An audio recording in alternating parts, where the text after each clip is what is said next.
Bienvenue sur cette chaîne, chers internautes.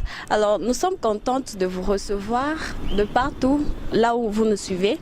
Aujourd'hui, c'est une émission spéciale Masolo Banamboka. Je reçois les dignes fils du pays. Ils vont venir sur mon plateau et on va essayer de parler avec eux. C'est le secrétaire fédéral de l'INC Bangalore qui est M. Rodrigue Toumba. Il fait déjà son entrée sur ce plateau. Et à ma gauche, je reçois aussi le cadre de l'INC, M. Sam Mandumba. Alors, avec eux, nous allons échanger. Cette émission est bilingue. Tokolo Biela Masolo Banamboka, Namozindo, comme on peut le dire. Tobanda. Avec Masolo, communauté congolaise, il y a eu des élections qui se sont passées dans cette ville de Bangalore. Alors, qu'est-ce que eux en pensent? Et aussi l'actualité générale de la République démocratique du Congo. Alors, pour commencer, déjà, je m'en vais saluer mes invités qui, à ma droite, Monsieur Rodrigue Toumba, qui est le secrétaire fédéral de l'INC Bangalore. Bonjour, monsieur. Bonjour, Vanessa. Merci pour l'invitation. Et à ma droite, le cadre de l'INC, M. Sam Mandumba. Bonjour, M. Sam. Bonjour, chère Vanessa, et merci pour l'invitation. Alors, c'est sur cette note que nous commençons cette émission. La communauté congolaise. Il y a eu 2 semaines de cela ou 3 semaines de cela, des élections qui se sont passées dans cette ville. Et il y a eu beaucoup de polémiques aussi par rapport à ces élections. Ce sont des élections qui ont pratiquement bougé cette ville de Bangalore. On a vu, Monsieur Rodrigue Toumba, qu'est-ce que vous pouvez dire par rapport à ces élections qui venaient de se passer? Merci. On commence à lingala ou bien à français? Vous pouvez vous exprimer en lingala tout comme en français. Parce que l'émission est bilingue. Okay. Merci beaucoup. Je tiens d'abord à féliciter nos candidats qui ont eu le courage de postuler pour représenter la communauté au niveau de l'extérieur. Nous sommes Congolais, on est nombreux ici à Bangalore, comme vous le savez. Il fallait qu'il y ait une élection crédible pour que nous puissions élire notre candidat président pour diriger cette communauté. Et tout cas, il y a une élection. Pour tout le monde qui a lingala pour na wasunga bande bona biso ya Kinshasa balanda makambo oyo to salaki élection eleki bien nazo féliciter makasi CEI commission électorale indépendante ya Bangalore oyo basi ba mi pesa ki corps et âme pour na organiser ba élection wana malgré manque ya ba moyens financiers mais ba lakisi biso quand même qui bazaki na volonté communauté et kende liboso élection eleki kitoko makasi. Aujourd'hui, président Joshua Mawanga qui nous dirige aujourd'hui, avec sa sagesse, je crois, communauté au Kendeliboso. Selon vous, élection les cas qui bien, malgré la polémique, nous sommes salimaki. Oui, on doit souligner une chose, élection les cas qui bien, malgré toutes les difficultés. Au moins, processus électoral, ils ont la facilité. Même à tel niveau à pays, des fois, la difficulté est à Kébélé, mais il faut quand même que c'est passé. Élection l'équipe bien. Tout s'appelle d'abord parce que c'est il y a qui intelligence et belé. Oh tokolo baso qui fraude de chéri et zala qui tena ba élection oyo et toujours candidat je suis mawanga mutaganya qui na ba élection oyo. Donc tokoki ko lobaka ki élection le gars bien pour ngai élection le gars bien malgré la difficulté financière quoi mais élection le gars bien. Alors on a passé le micro à monsieur Sam. Monsieur Sam, élection oyo. Il y a l'eau à boire quand même. Merci beaucoup ma chère Vanessa. Et vous savez, dans une élection, quand on part dans une élection, c'est une rencontre entre un homme qui a une vision, qui a un projet de société ou une pensée gouvernementale qu'il apporte au niveau de la population. Ici, élection, il y a Bangalore, il y a communauté, il y a Sike, il y a communauté à Renaissance. Et là, on a la Koloba, on a Tomboli Bango. Mandat elamu basala touré ba makanisi na bango pendant campagne électorale basala ki na Bangalore et puis na kanisi président si abimaki déjà ngai naza commission électorale té naza pe président CNPT mais aussi le kolasi apesa ki déjà motombe nae na kanisi to respecter yango donc na kanisi pe bandeko baza ba perdant na élection eza courage pour na bango biso nyoso to leka na makambo etali élection to tayi makambo ponami et mutunyo so pour la élection c'est si rezaka nango pasi ezalaka mpasi mpona bajour ya liboso koévaluer campagne, koévaluer mpe jour ya vote ndenge elekaki, na encourager bango et puis na encourager l'équipe actuelle basala mosala na bango malamu. Merci, Monsieur Sam. Siko, bon, une femme s'est présentée pour la première fois quand même. Que pouvez-vous dire? Non, c'est d'abord une fierté jubilatoire pour nous qui défendons la liberté ou on dit quoi, la parité. Surtout nous sommes au mois de la femme, je l'encourage beaucoup. C'est vraiment une joie, une fierté pour nous, de l'Union pour la nation congolaise toutefois, parce que nous regardons toujours dans notre condition de la République démocratique du Congo. On ne parle pas de la parité sous forme de la tangente, mais on parle de la parité dans notre constitution, partie égale. Quand on parle de la parité, on voit l'égalité. Ça veut dire que si vous êtes à 100, vous séparez ça à 50-50. Donc c'est une fierté pour nous de voir une femme pour la toute première fois se présenter comme vice-présidente. Et puis elle a emporté vraiment avec beaucoup de voix, beaucoup de personnes d'ailleurs se sont demandé si elle allait postuler comme présidente, elle allait gagner les élections. C'est une fierté. Cher Dorcas, je suis fier de toi. Fais ton travail. Nous avons entendu tout ce que tu as fait comme proposition au niveau de la campagne. Et maintenant, à toi maintenant de nous donner le goût de ce que tu as proposé. Vraiment, c'est une fierté. Et déjà demain, je signale que dans cette ville de Bangalore, il y aura remise et reprise de l'ancien comité et le nouveau comité de gestion de la communauté congolaise. Alors, sur ce, que pouvez-vous dire par rapport à cela, Monsieur Rodrigue? Quel conseil pourrez-vous donner à cette communauté, au président qui va prendre ses fonctions demain? Merci beaucoup. Le président, c'est Josué Mawanga. Il a gagné les élections. Moi, je crois qu'ils étaient au nombre de deux présidents, deux candidats à la présidence, Josué et Darling. Moi, le conseil que je peux donner à Josué est qu'il a gagné les élections. Comme lui-même il avait dit le jour de son discours, que celui qui va gagner ne puisse pas tout gagner et que celui qui va perdre ne puisse pas tout perdre. Que Josué puisse entrer au dialogue avec M. Darling, voir dans quelle mesure ils peuvent travailler ensemble. Ça va aider notre communauté d'aller de l'avant, parce que c'est une communauté, c'est pas le Congo ici à Bangalore.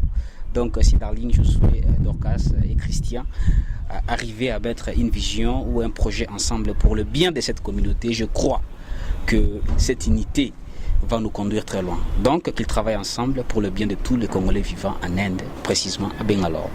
La même question chez vous. Oui, bon, courage.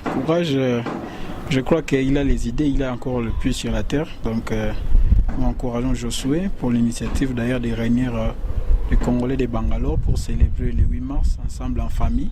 Et ce sera une bonne occasion aussi d'encourager l'équipe dirigeante et leur souhaiter un bon quinquennat, si on peut dire. Si on vous souhaitait actuellement là d'apporter vos conseils, votre contribution par rapport au gouvernement, vous êtes prête?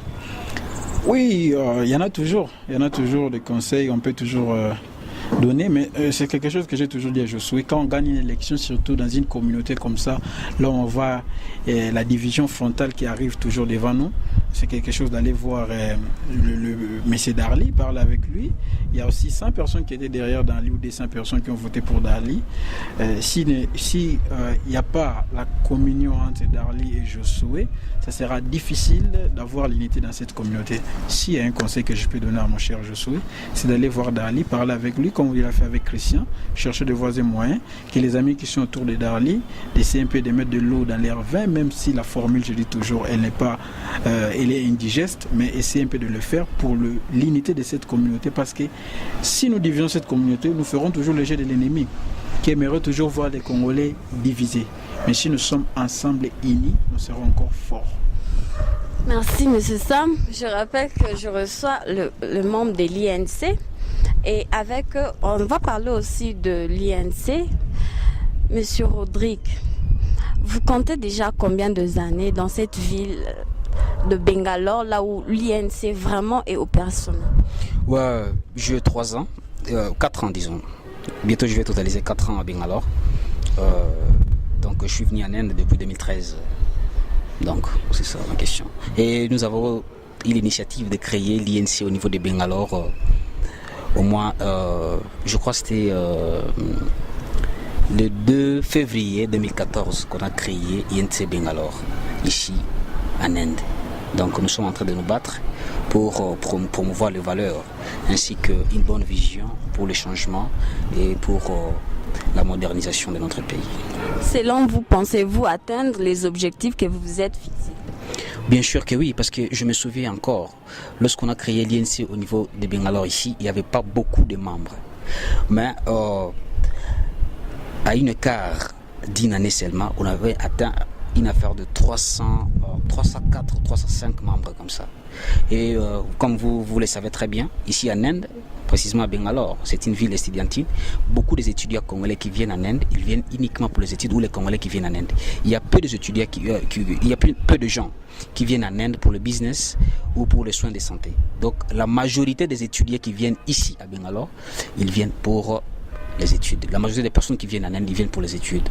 Et lorsqu'on a créé l'INC... Quelle était la pensée quand vous avez créé? Parce que INC, il y a plusieurs extensions de INC partout au monde, la diaspora et tout. Quelle était votre pensée alors que vous étiez en train de préparer, vous mettre en fonction par rapport à ça? Vous savez, en tant que jeunes, tous nous avons souci que le Congo puisse aller de l'avant, que nous puissions avoir un leadership différent pour relever le Congo. C'était ça d'abord les soucis. Je me souviens à cette époque-là, notre souhait était que les leaders de l'opposition qui aujourd'hui sont en train de lutter toujours pour les changements, puissent amener un véritable changement dans notre pays une fois arrivé au pouvoir. Notre souhait était que le président Vital Kamerhe puisse devenir un jour président de la République, vit ses potentiels, vit son intelligence, vit sa vision, le projet qu'il a pour le pays, qu'il puisse devenir un président qui va changer et qui va faire asseoir un leadership différent dans notre pays. Je crois que dans notre pays, s'il y a élection en 2017 ou en 2018, que le président Vital Kamerhe est le candidat valable pour les élections futures et il est capable de relever les défis que notre pays fait face aujourd'hui. Merci, Monsieur Rodrigue. Masolo Mboka, il y a beaucoup de choses à dire par rapport au Congo. Dialogue 5 suite et Zanini. Jusque-là, depuis les 31, signé qui accord que les élections puissent se faire en 2017, que le rassemblement puisse présenter un premier ministre. Tilelo, il y a quand même un manque de volonté, on ne sait pas expliquer. Qu'est-ce qui ne va pas pour que Batia accord en application? Monsieur Sam. Merci beaucoup, chère Vanessa, pour la question. Je vais revenir un peu à la question que vous avez posée à mon ami Rodrigue. En fait, voyez-vous, c'est une fierté pour moi. J'étais pendant 4 ans secrétaire fédéral. Je suis dans la joie d'être dans un espace comme ça avec mon chef hiérarchiquement. C'est lui qui a pris maintenant les fonctions, qui est le secrétaire fédéral de l'INC. J'ai cette question d'ajouter un peu de sel à ce que mon ami a dit. Voyez-vous, l'Union pour la Nation congolaise, nous avons commencé ça en 2014. À l'époque, les gens nous prenaient comme des aventuriers birlex. Ce sont des personnes qui parlent comme ça. Et puis bon, aujourd'hui, de plus en plus que nous avons agrandi la vision au niveau de Bangalore, ici, une grande ville. Les gens ont compris le leadership que nous avons déposé sur cette ville. Ils ont cru à la vision et au projet de société de notre président national, que nous saluons d'ailleurs en passage. Aujourd'hui, l'Union pour la Nation congolaise est une fierté ici dans cette ville de l'Inde, pas seulement ici, mais dans la sur l'implantation de l'Union pour la Nation congolaise ici en Inde. Alors, par rapport à la question du dialogue, je rigole. Je rigole pourquoi? Parce que vous savez, nous aussi de l'opposition, nous avons fait tas d'erreurs pour qu'on arrive là. Il faut le reconnaître. Il faut les reconnaître. Et on va tracer l'histoire pour que les internautes de l'Eman TV et de Hop Magazine qui vont nous suivre, pour qu'ils puissent comprendre que l'opposition dans notre pays et la majorité présidentielle, nous avons commis tant d'erreurs, de part et d'autre. Il ne faut pas nier ça. Quand le président Maluma avait publié le calendrier électoral, directement, tout le monde a crié, ça c'est la trahison, tout cela. On a rejeté ça sans avoir fait une proposition pérenne par rapport au calendrier électoral qu'il avait publié. La deuxième des choses, il est arrivé en 2015, l'opposition était unie. Moi je ne comprends pas, je n'ai jamais compris jusqu'à aujourd'hui. Pourquoi la dynamique de l'opposition été divisé juste pour créer l'histoire des Genval, le rassemblement. Donc je ne sais pas qui est venu avec la part qu'on a fait à la dynamique de l'opposition pour qu'on arrive aujourd'hui. La dynamique était unie en 2015. On a organisé, moi j'étais à Kinshasa en 2015 au mois de janvier. Nous avons marché à l'arrêt pour dire non à la loi électorale, à l'assassin qui était à l'intérieur. On a dit non à l'ODIP, à l'ONIP, qui était un bidi de la majorité présidentielle pour faire passer les élections. Le professeur Loumane, qui est un grand professeur d'université, qui avait fait cette proposition, qu'on puisse avoir l'ONIP d'identification. Il fut ministre de l'Intérieur. Il sait comment est-ce que les choses se passent avec l'enregistrement ou les recensements administratifs qu'ils ont eu à faire dans notre pays. Ça a pris beaucoup de temps. Alors, l'opposition était unie. La dynamique a fait tant d'actions au niveau de notre pays. Des villes mortes, ils ont organisé. C'était des réussites. Arrivé en 2016 au mois de juin, subitement au mois de juin, et puis on voit directement, il y a l'initiative des Genval qui est revenue, on a créé les rassemblements. Nous, dans la dynamique de l'opposition, l'objectif était de voir le président de Kabila puisse partir le 19 décembre s'il n'organisait pas les élections. C'était ça l'objectif. Mais quand Genval est venu, notre aîné, notre Kouloutou, notre papa, notre Mandela, comme dit tant d'autres personnes, Etienne Tshisekedi a dit non, nous devons dialoguer parce que je veux de la paix dans mon pays. On a dit bon voilà, Vital Kamerhe a dit bon, c'est le Kouloutou qui a dit allons-y au dialogue, on accepte l'initiative du dialogue. Mais arrivé comme ça, on appelle encore pour le dialogue, subitement il change d'avis, il dit non, coach c'est un kabiliste, il ne peut pas aller à un dialogue pareil. Ça a créé la cacophonie inimaginable dans notre pays. Alors tout cela, il y a eu un dialogue de la Cité de l'Union africaine. On a maintenant un gouvernement, nos amis du rassemblement qui nous disaient vous êtes là-bas, Kamerhe c'est un traître, il a vendu la lite, Kamerhe a pris l'argent de Kabila, nous n'irons pas à un dialogue pareil, ça s'est donné des béquilles à M. Kabila. Bon, ils ont cité tout cela qu'ils ont dit de Kamerhe, mais aujourd'hui, ils ont dit quoi? Si Kabila ne respectait pas nos préalables, nous n'irons pas à un dialogue. Et subitement, on voit les négociations directes à la Cinco surgir, nos amis sont venus sans préalable. Entre-temps, le 17 septembre, ils ont appelé les gens à la rue. Monsieur Sam, comment vous pouvez dire que vos amis ne sont pas venus avec de préalables alors que tout ce qu'on a traité au dialogue, il y a des ajouts quand même? Madame Vanessa, vous savez que dans la ville de Kinshasa, il y a eu des banderoles, pas un dialogue sans Moïse Katumbi. Vous vous souvenez de ça? Mais il a fait preuve de maturité pour accepter écoutez. Mais c'était la même, madame. Vous savez, l'erreur c'est où? L'erreur, si on devait partir au dialogue de l'Union africaine, je te dis en toute sincérité, moi je suis un politicien. La politique, c'est quand on dit la vérité. Si l'opposition, comme ils étaient là, ils mettaient leurs divergences là de côté, leurs préalables là de côté, et ils vont au dialogue de l'Union africaine. Aujourd'hui, on allait avoir les élections dans notre pays. En 2018, on allait avoir les élections. Mais comme ils ont dilapidé tous les temps, en discutant sur les sexes des gens, en parlant des individus, Moïse Katumbi, qui d'autre... Pensez-vous que le dialogue de M. Kodjo était sans imperfection, était... Non. Mais pourquoi on a voulu qu'on puisse faire encore d'autres dialogues? Vous savez, la finalité de votre question, c'est l'application de l'accord. Je suis en train de venir. Parce qu'il y a eu des imperfections. C'est vrai, c'est la nature, c'est l'œuvre humaine. Il y a toujours des imperfections. Parce qu'il y a eu des imperfections, voilà pourquoi nous sommes arrivés là. Nous sommes arrivés au dialogue de la Cinco. Ils ont amélioré ce que l'Union africaine n'a pas eu à améliorer. Admettons, dire que non, le président Kabila ne sera pas candidat aux élections futures. C'est ce que nous n'avons pas fait, nous, de l'Union pour la Nation. C'est ça, ma question était simple. Qui bloque le dialogue actuellement? Actuellement, c'est les rassemblements. Moi, je n'ai pas de l'eau à mettre dans ma bouche pour dire que non, c'est les rassemblements qui bloquent le dialogue actuel. Pourquoi? Parce que... les preuves. Mais écoutez, je vais vous dire la vérité. Aujourd'hui, vous regardez ce qui se passe dans notre pays. Les rassemblements est divisé. Divisé pourquoi? Parce qu'il y a une guerre de leadership. Il y a celui-ci qui s'est dit là-bas, de l'autre côté, monsieur Félix Tshisekedi, il y a l'unanimité. Il y a l'autre côté qui dit là-bas, bon, il y a eu l'unanimité de l'autre côté. Il y a la guerre. Tout le monde se voit, il a la division totale. On est en train de demander juste 3 noms pour qu'on puisse nommer un premier ministre. Monsieur Serre, je reviens sur vous. Monsieur Rodrigue, quand même. Déjà balayé toute la situation politique qui a commencé à partir de 2012 jusqu'à 2017. Nous sommes aujourd'hui. Je partage presque le même point de vue que Sam. Donc il a totalement raison. On était unis, bon, subitement.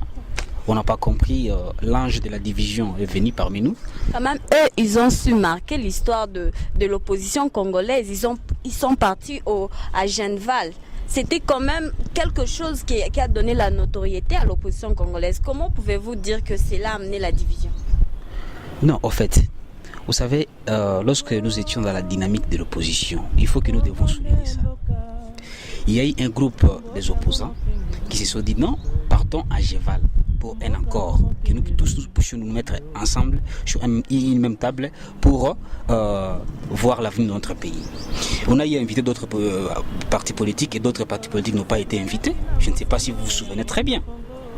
Donc les rassemblements, en fait, le moment même rassemblement... Quel parti n'a pas été je vais pas épargnez-moi de pouvoir citer les noms, sinon pour éviter de polémiques inutiles. Donc, je crois qu'il y a d'autres partis politiques en RDC. Vous savez, on a combien de partis politiques d'abord en RDC? On a plus de 400 partis politiques.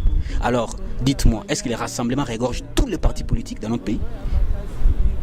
Vous êtes journaliste et faites vos investigations.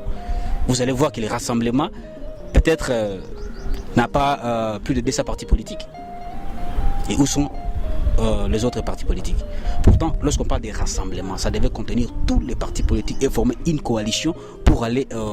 Mais à cause de leurs intérêts, ils ont refusé carrément de pas faire partir du rassemblement. C'est ce que nous récusons dans la politique de notre pays. Les intérêts personnels. Les intérêts ne doivent pas aller au-delà des valeurs. Vous comprenez? Nous sommes jeunes aujourd'hui, nous nous engageons dans la politique. Vous pensez que c'est pour défendre les valeurs. C'est pour défendre un idéal. Mon souhait est que nous, opposition, que nous puissions nous organiser et sortir même un candidat pour les élections futures. Pensez-vous que ce sera possible avec cette allure?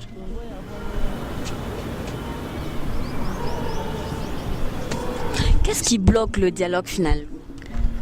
Ce qui bloque le dialogue, c'est simple. Que les rassemblements puissent donner les noms qu'on avait demandé au président Kabila. C'est lui-même qui va nommer le Premier ministre et voir dans quelle mesure nous allons baliser les chemins futurs. C'est simple.